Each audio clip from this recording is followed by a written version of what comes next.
अहमद शहा अब्दाली नावाचा बाजार बुणगा शिवसेना संपवायची भाषा करतोय। अमित शहांच्या टीकेला उद्धव ठाकरेंचं जोरदार प्रत्युत्तर। तर नागपूरकरांना फडणवीसांचं डिपॉझिट जप्त करण्याचं आवाहन।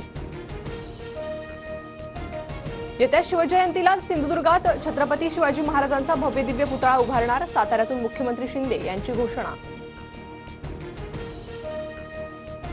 वाऱ्यानं पुतळा पडला म्हणणाऱ्या मिंधेची दाढी वाऱ्यात का उडाली नाही? राजकोट दुर्घटनेच्या अहवालावरून ठाकरेंची टीका।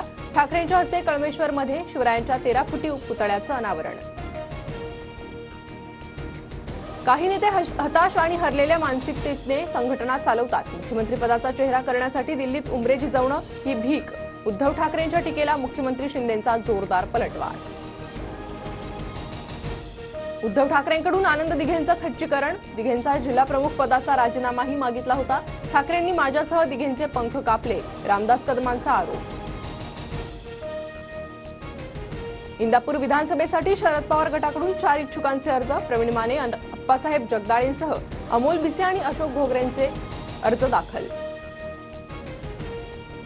महाविकास आघाडीची जागावाटपासंदर्भात आज महत्त्वाची बैठक। सलग 2 दिवस महाविकास आघाडीच्या बैठका। मागील आठवड्यात महाविकास आघाडीच्या नेत्यांकडून 288 जागांचा आढावा। राज्य मंत्रिमंडळाची आज मंत्रालयात बैठक। राज्यात अतिवृष्टीमुळे झालेल्या नुकसानीचा आढावा घेणार।